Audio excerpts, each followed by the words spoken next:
ಕನಸಿದೆಯಲ್ಲ, ಆ ಕನಸನ್ನ ರಾಷ್ಟ್ರೀಯ ಪಕ್ಷಗಳ ಜೊತೆ ನೀವು ಇದು ಮಾಡಬಹುದು, ಕಾಂಪಿಟೇಷನ್. ನಾವು ನೋಡಿ, ನಮ್ಮ ಸಿದ್ಧಾಂತ ಯಾವಾಗಲೂ ಪ್ರಾದೇಶಿಕವಾಗಿ ಯಶಸ್ವಿ ಆಗಿದೆ.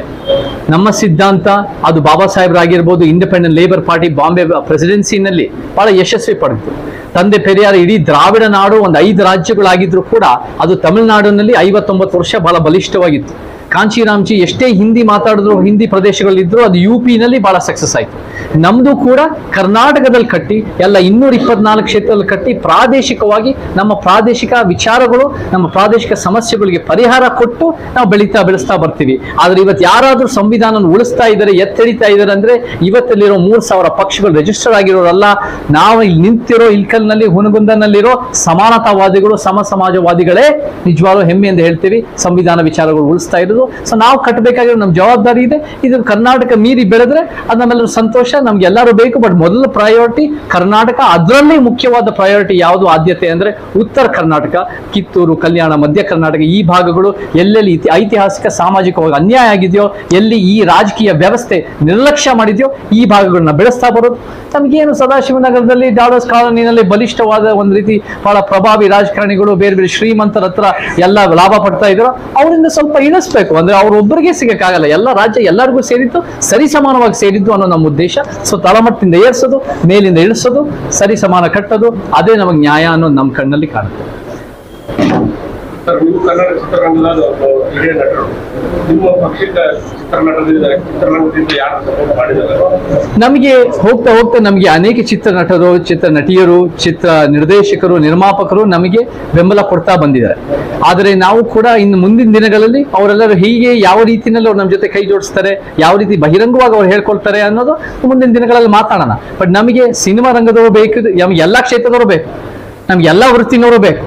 ಸಿನಿಮಾದವ್ರು ಮಾತ್ರ ಅಲ್ಲ, ಇದು ಸಿನಿಮಾದವ್ರ ಪಕ್ಷ ಅಲ್ಲ, ಇದು ಒಂದು ಜಾತಿಯವರ ಪಕ್ಷ ಅಲ್ಲ, ಒಂದು ಧರ್ಮದವರ ಪಕ್ಷ ಅಲ್ಲ, ಇದು 7 ಕೋಟಿ ಕರ್ನಾಟಕದ ನ್ಯಾಯಕ್ಕೋಸ್ಕರ ನಿಂತಿರೋ ಒಂದು ರಾಜಕೀಯ ಚಳವಳಿ. ಸೊ ಆ ದಿಟ್ಟಿನಲ್ಲಿ ಸಿನಿಮಾದವರು ಬರಲಿ, ಅದೇ ಒಂದು ಸಮಾಜ ದಿಟ್ಟಿನಲ್ಲಿ ಬರಲಿ, ಒಂದು ಸಿದ್ಧಾಂತದ ರೀತಿಯಲ್ಲಿ ಬರಲಿ, ನಮ್ಗೆ ಎಲ್ಲರೂ ಬೇಕು. ನಾವು ಆ ರೀತಿಯಲ್ಲಿ ಕಟ್ತಾ ಬರ್ತೀವಿ. ನಮ್ಗೆ ಎಲ್ಲ ರೀತಿ ಬೆಂಬಲವಾಗಿ ಕಾರ್ಮಿಕ ಸಂಘಟನೆಗಳ ಜೊತೆ ನಾವು ಯಾವಾಗಲೂ ಸಿನಿಮಾ ರಂಗದಲ್ಲಿ ಕೆಲಸ ಮಾಡ್ಕೊಂಡು ಬರ್ತಿದ್ದೀವಿ. ಎಲ್ಲ ಕಾರ್ಮಿಕ ಸಂಘಟನೆಗಳು ನಮ್ಮ ಜೊತೆ ಕೈ ಜೋಡಿಸಿ ಕೆಲಸ ಮಾಡ್ತಾರೆ ಅನ್ನೋ ಒಂದು ಭರವಸೆ ಇದೆ. ನಾವು ಮುಂದಿನ ದಿನಗಳಲ್ಲಿ ಅದನ್ನು ಗಟ್ಟಿ ಮಾಡ್ತಾ ಹೋಗ್ತೀವಿ. ಸಮಾಜವಾದಿ ನೀವು ಕೂಡ ಯಾವುದೋ ಒಂದು ಪಕ್ಷಕ್ಕೆ? ನಮ್ದು ನೋಡಿ, RSS ಅನ್ನೋದು ಒಂದು ರಾಜಕೀಯವಾದ ಒಂದು ಸಾಂಸ್ಕೃತಿಕವಾದ ಸಂಘಟನೆ. ಅದು 1925 ಶುರುವಾಗಿದೆ. ಅದರದ್ದು ಒಂದು ಮೂಲ ಉದ್ದೇಶ ನನ್ನ ಕಣ್ಣಲ್ಲಿ ಅಧಿಕಾರಕ್ಕೆ ಬರೋದಕ್ಕೆ ಹೋಗಿದ್ದಿದ್ರೆ ಅವ್ರು ಆರಾಮಾಗಿ 1925 ಪಕ್ಷ ಕಟ್ತಾ ಇದ್ರು. ಅವರು ಪಕ್ಷ ಕಟ್ಟಕ್ಕಿಂತ ಅವ್ರು ಪರಿವರ್ತನೆ ಮಾಡಬೇಕು ಅಂತ ಅವ್ರ ಸಿದ್ಧಾಂತದಲ್ಲಿ ಪ್ರಯತ್ನ ಪಟ್ಟಿದ್ದಾರೆ. ಆ ಪ್ರಯತ್ನ ಪಟ್ಟು 100 ವರ್ಷದಿಂದಾಗಿ ಇವಾಗ ಅವರು ಒಂದು ಪೊಲಿಟಿಕಲ್ ಮೂವ್ಮೆಂಟ್ ಕಟ್ಟಿ ಅವರು ಒಂದು ರೀತಿ 40-45 ವರ್ಷದಿಂದ ಅವರು 38% ವೋಟ್ ತಂದು ಇಡೀ ದೇಶನ ಆಳ್ತಾ ಇದ್ದಾರೆ. ಅವರು ಹೇಗೆ ಮಾಡಿದ್ದಾರೆ ನನ್ನ ಕಣ್ಣಲ್ಲಿ ಅಂದ್ರೆ ಒಂದು ಕಥನ, ಒಂದು ನಿರೂಪಣೆ ಇಟ್ಟು, ಒಂದು ನ್ಯಾರೇಟಿವ್ ಇಟ್ಟು ತಳಮಟ್ಟದಲ್ಲಿ ಕೆಲಸ ಮಾಡಿದ್ರು. ಅವ್ರು ನ್ಯಾರೇಟಿವ್ ಹಿಂದುತ್ವ ಜನಪರವಾಗಿ ಕೆಲಸ ಮಾಡಿದ್ರು. ಆಯ್ತು, ಅದು ಒಂದು ರೀತಿ ಒಂದು ಮಟ್ಟಕ್ಕೆ ಅದು ಸಕ್ಸಸ್ ಆಗಿದೆ. ಆದ್ರೆ ನಾವು ಅದೇ ರೀತಿಯಲ್ಲಿ 100 ವರ್ಷದಿಂದ ಕೆಲಸ ಮಾಡಿ ನಾವು ಕೂಡ ನ್ಯಾರೇಟಿವ್ ಇಡ್ತೀವಿ, ಅದು ಸಮಾಜ. ನಾವು ಕೂಡ ಕೆಲಸ ಮಾಡಿದೀವಿ, ನಮ್ಮ ಚಳುವಳಿಗಳೆಲ್ಲ ಎಲ್ಲ ರೀತಿ ಕೆಲಸ ಮಾಡಿದ್ದಾರೆ. ದಲಿತ ಬಹುಜನ, ರೈತ ಕಾರ್ಮಿಕ, ಪ್ರಾದೇಶಿಕ ಮಹಿಳಾ ಸಂಘಟನೆಗಳು ಎಲ್ಲರೂ ಕೆಲಸ ಮಾಡ್ಕೊಂಡು ಬರ್ತಾ ಇದ್ದಾರೆ. ಇವಾಗ ನಾನು ಹೊಸ ಸಂಘಟನೆ ಕಟ್ತೆ, ನಾವೆಲ್ಲ ಚಳುವಳಿಗಳು ಒಗ್ಗಟ್ಟಾಗದ್ ನಮ್ಮ ಮೂಲ ಉದ್ದೇಶ.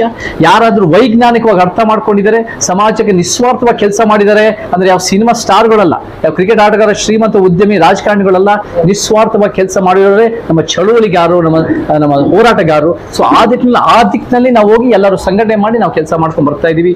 ನಮಗೆ ಐಡಿಯಾಲಜಿಕಲ್ ಸಿದ್ಧಾಂತದ ವಿಂಗ್ ಬೇಕು, ಬಟ್ ಪಕ್ಷದ ಒಳಗೆ ಇರೋ ಒಂದು ಪ್ಲಾನ್ ಮಾಡ್ತಾ ಇದೀವಿ.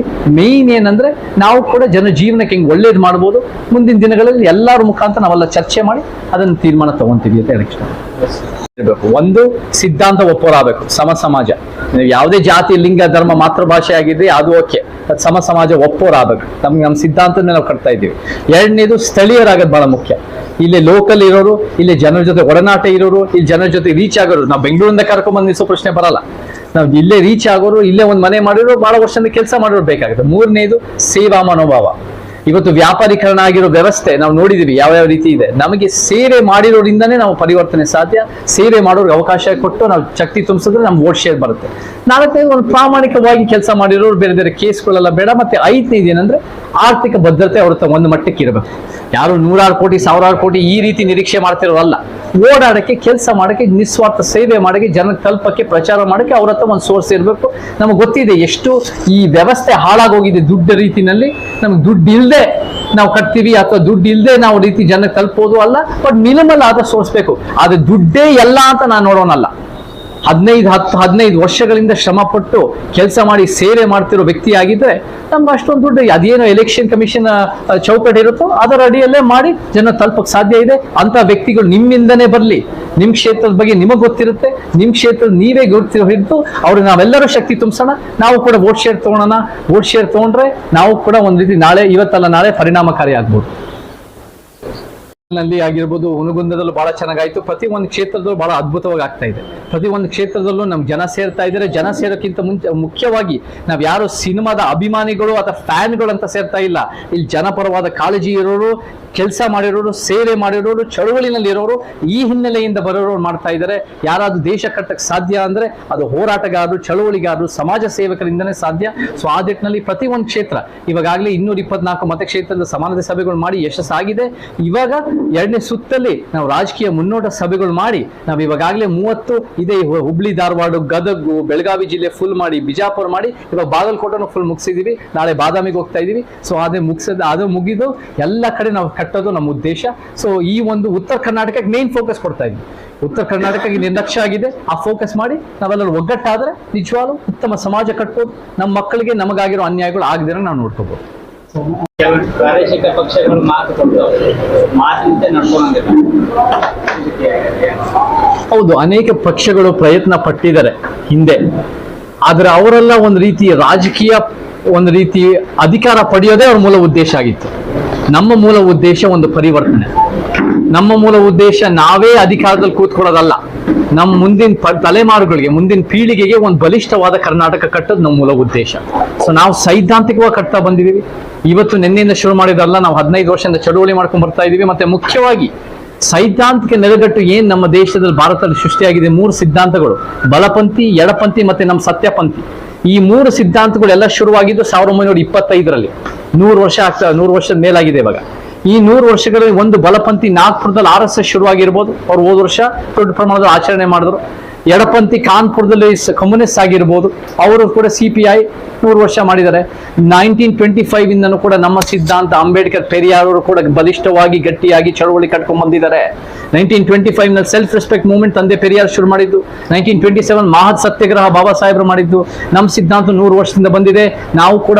ನಾವು ಪ್ರಾದೇಶಿಕವಾಗಿ ಗಟ್ಟಿಯಾಗಿ ಕಟ್ಟಿದಾಗ ನಮ್ಮ ಸಿದ್ಧಾಂತ ಜನಜೀವನಕ್ಕೆ ಒಳ್ಳೇದು ಮಾಡೋ ಸಾಧ್ಯತೆಗಳು ದೊಡ್ಡ ಪ್ರಮಾಣದಲ್ಲಿದೆ. ಸೊ ಆ ದಿಕ್ಕಿನಲ್ಲಿ ನಾವು ಕೂಡ ಒಂದು ಸಿದ್ಧಾಂತದ ರೀತಿಯಲ್ಲಿ ಕೆಲಸ ಮಾಡ್ತೀವಿ. ನಾವು ಅಧಿಕಾರ ಬೇಕು, ಬಟ್ ಅಧಿಕಾರ ವೈಯಕ್ತಿಕ ಒಂದು ಕೀರ್ತಿಗೋಸ್ಕರ ಅಲ್ಲ. ಅಧಿಕಾರ ಒಂದು ಜನರ ಜೀವನಕ್ಕೆ ಒಳ್ಳೇದು ಮಾಡಕ್ಕೆ, ಒಂದು ಪರಿವರ್ತನೆಗೋಸ್ಕರ ನಮ್ಗೆ ಅಧಿಕಾರ ಬೇಕು. ಆ ದಿಕ್ಕಿನಲ್ಲಿ ನಾವು ಕೆಲಸ ಮಾಡಿದಾಗ ಜನ ಖಂಡಿತ ನಮ್ಮ ಜೊತೆ ಕೈ ಜೋಡಿಸಿ ನಮ್ಮ ಜೊತೆ ನಿಂತ್ಕೊಳ್ತಾರೆ ಅನ್ನೋ ಭರವಸೆ ನನಗಿದೆ. ಸಂಘಟನೆ ಮಾಡೋದು ನಮ್ಮ ಉದ್ದೇಶ. ಆದ್ರೆ ಪೊಲಿಟಿಕಲ್ ಆಗಿ ನಾವು ಪ್ಲಾನ್ ಮಾಡಿದಾಗ ಗ್ರಾಮ ಪಂಚಾಯತ್ನ ಚಿಹ್ನೆ ಬರಲ್ಲ. ಆಮೇಲೆ ಇನ್ನೊಂದು ಏನಾಗುತ್ತೆ ಅಂದ್ರೆ ತಾಲೂಕ್ ಜಿಲ್ಲಾ ಪಂಚಾಯತ್ಗಳು ಕೂಡ ನಾವು ಇನ್ನೊಂದು ಟೈಮ್ ತೊಗೊಳುತ್ತೆ ರೆಡಿ ಮಾಡ್ಕೊಳ್ಳಕ್ಕೆ. 2 ವರ್ಷ ನಮಗೆ ಬೇಕಾಗತ್ತೆ. ನಮಗೆ ಫಸ್ಟ್ ಟೈಮ್ ನಾವು ಪರ್ಫಾರ್ಮೆನ್ಸ್ ತೋರಿಸೋದು ಬಹಳ ಮುಖ್ಯ. ಫಸ್ಟ್ ಟೈಮ್ ಪರ್ಫಾರ್ಮೆನ್ಸ್ ತೋರಿಸ್ಬೇಕು ಅಂದ್ರೆ 28ಕ್ಕೆ ಪ್ಲಾನ್ ಮಾಡಬೇಕು. 28ಕ್ಕೆ ಯಾಕೆ ಪ್ಲಾನ್ ಮಾಡಬೇಕು ಅಂದ್ರೆ ನಮಗೆ ಪ್ರತಿಯೊಬ್ರು ಕ್ಯಾಂಡಿಡೇಟ್ಸ್ ಗೊತ್ತಿರುತ್ತೆ, ಮೀಡಿಯಾ ಎಲ್ಲ ಕಡೆ ಪ್ರಚಾರ ಇರುತ್ತೆ, ಸ್ಟೇಟ್ ಮೀಡಿಯಾ, ನ್ಯಾಷನಲ್ ಮೀಡಿಯಾ, ನಾವೆಲ್ಲರೂ ಕೂಡ ವರ್ಡ್ ಆಫ್ ಮೌತ್ ಇಂದ ಮಾತಾಡ್ಕೊಂಡು ಕೆಲಸ ಮಾಡಿ ನಮಗೆ ಟೈಮ್ ಸಿಗುತ್ತೆ. ನಾವು ಶಕ್ತಿ ತುಂಬ ವೋಟ್ ಶೇರ್ ತಗೊಂಡ್ರೆ, ಪರ್ಫಾರ್ಮೆನ್ಸ್ ತೋರಿಸಿದ್ರೆ ಅವಾಗ ದೊಡ್ಡ ಮಟ್ಟದ ಕಾನ್ಫಿಡೆನ್ಸ್ ಆಗುತ್ತೆ. ಅಲ್ಲಿಂದ ಮುಂದೆ ತಾಲೂಕ್ ಪಂಚಾಯತ್, ಜಿಲ್ಲಾ ಪಂಚಾಯತ್, ಲೋಕಲ್ ಬಾಡಿ ಎಲೆಕ್ಷನ್ ನಾವು ಮುಂದುವರಿಸಬಹುದು. ಬಟ್ ಮೇನ್ ಏನು ಫೋಕಸ್ ಹೋರಾಟ ಅಂದ್ರೆ ತಳಮಟ್ಟದಿಂದ ಬರಬೇಕು. ಪಾಲಿಟಿಕ್ಸ್ ಅಂದ್ರೆ ಫಸ್ಟ್ ಟೈಮು ನಾವು 28ಕ್ಕೆ ನಾವು ಯೋಚನೆ ಮಾಡಿ ಅಲ್ಲಿಂದ ಪ್ಲಾನ್ ಮಾಡ್ಕೊಂಡ್ ಬಂದ್ರೆ ಇನ್ನು ಉತ್ತಮ ಅನ್ನೋದು ನನ್ನ ಅಭಿಪ್ರಾಯ. ನಾವೆಲ್ಲ ಜೊತೆಗೆ ಸೇರಿ ಅದನ್ನ ಚರ್ಚೆ ಮಾಡ್ತಾ ಬರೋಣ. ನಿಮ್ಮ ಸಲಹೆ ಹೇಗೆ ಧನ್ಯವಾದಗಳು.